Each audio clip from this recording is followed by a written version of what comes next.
15 years on. Still the greatest. I've just re-watched the Lord of the Rings trilogy for the 1000th time tonight. Nearly 15 years since The Fellowship of the Rings was released. I still haven't seen a movie that's better, more close, to any of these three films. The casting is perfection as well as the incredible acting by everyone in the movie. I can still watch these movies back to back and not get bored. They are a light to this world and wouldn't be the same without them. I miss the good old LOTR's days. The best movies ever created. The Return of the King was the best way to end a thrilling journey through Middle-earth. Great views, few thoughts. Well, this movie is not for people who like subtlety. Not for people who like good dialogues. Not for people who like interesting characters. It is for people who love action, and nothing much else.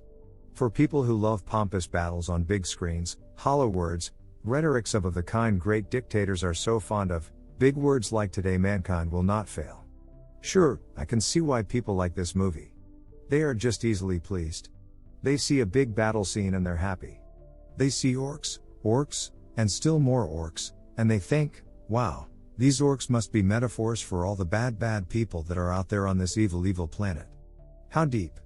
What geniuses are Tolkien and Peter Jackson?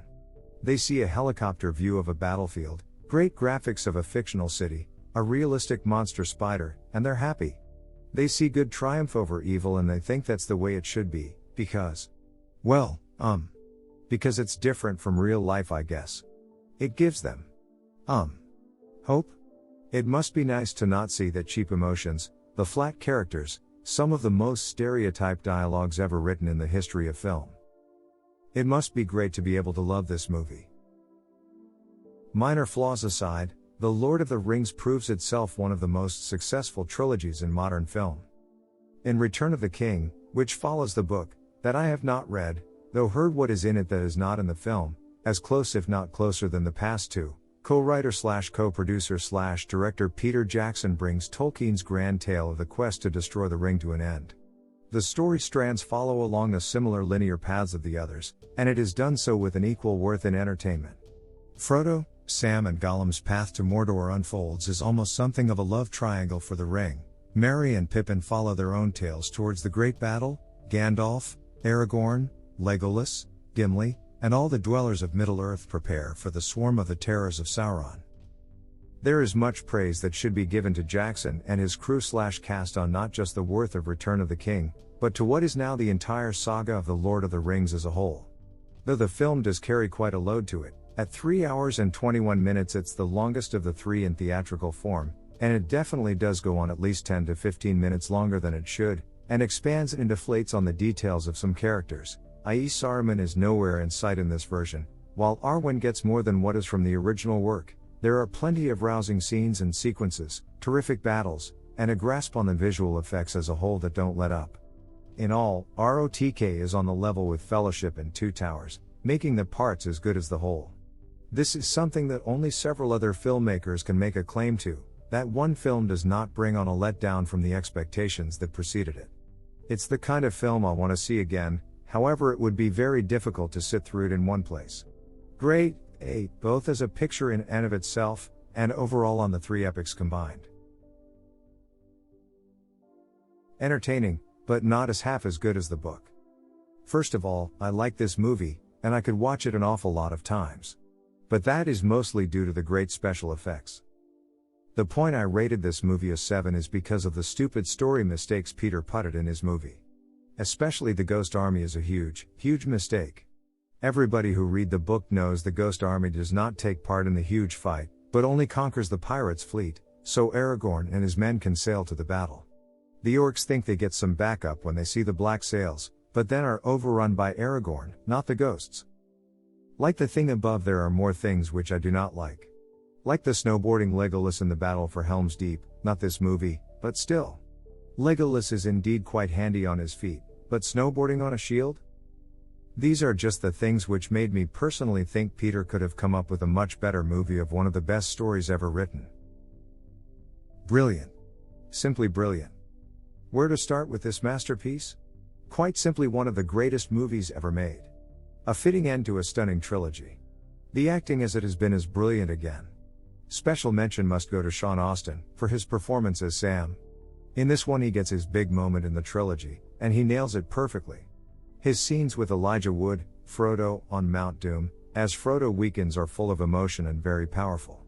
As for the rest of the movie, it has one of the greatest scenes ever in a movie, the riders of Rohan charging into battle outside Minas Tirith. You simply cannot tell where the real riders end, and the CGI begins. The battles again are well done, and not simply a repeat of the siege at Helm's Deep in the Two Towers. As I said, the acting is again first rate from the entire cast. And it was nice to see Andy Serkis getting his face on screen as Smeagol, before his transformation into Gollum. By the end of the movie, there were more than a few tears as the boat left the Grey Havens, as the movie ended on a quiet emotional note, after the epic battles before. I could happily have sat through this again and again. Well done to everyone, both in front and behind the cameras for such a brilliant work, but of course special mention has to go to Peter Jackson. He deserves every award he's received for this. One last point. If you only seen the theatrical release, then go get the extended version of this film. It's even better. The hype will die down.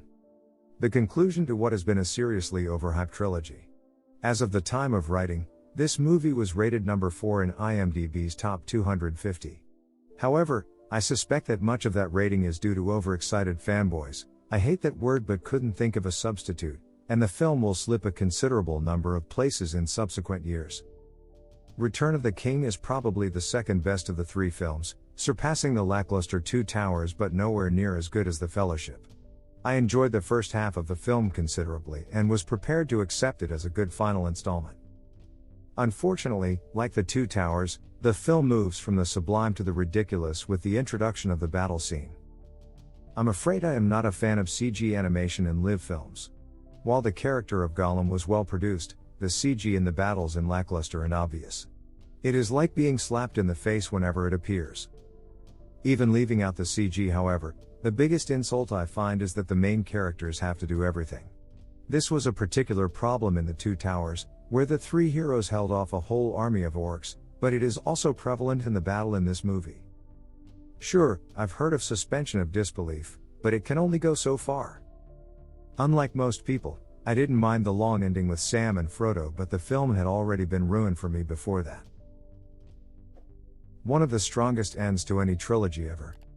I can say for a fact now that this film basically perfects and improves on every single flaw that I had with the previous two in the trilogy. Once again, every single element of this film, whether it's visual, technical or audio-wise, is absolutely brilliant and so well done.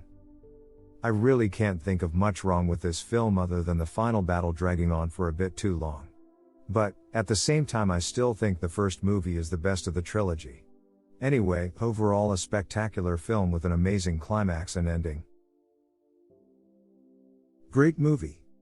Lord of the Ring movie is one of the best movies. It's great. Wonderful to watch. Great fighting scenes. Great action. Acting is good. Fun. Great story. Awesome movie, must-watch movie, one of the best series ever made.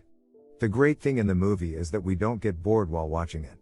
It's a really long movie, still I love to watch it. Because as said, lots of fun and really lots of adventure in the movie to see. Great magic and great fighting scene make movie great. The elf who is two-minded is great to watch. It's a really good must-watch the movie.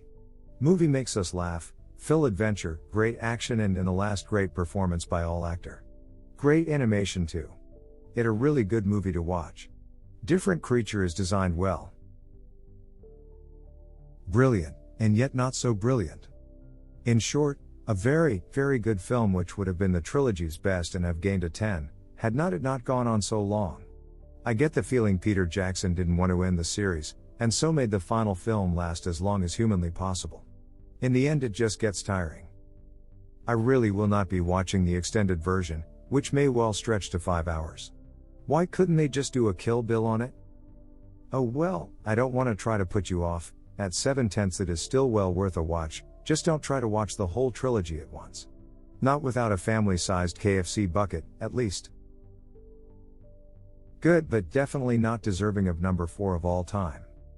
A movie shouldn't be elevated beyond its true value simply because of special effects. All three movies had exceptional special effects. They were amazing. The realism is unbelievable.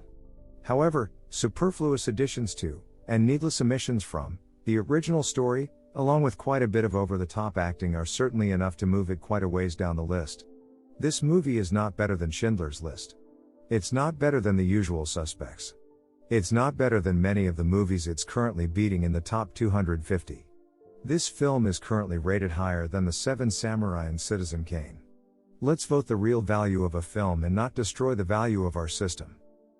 I rate this film 8/10 in its genre for exceptional special effects and a great soundtrack. How about you? What is your review on this movie? Tell us in the comments. And don't forget to like and subscribe.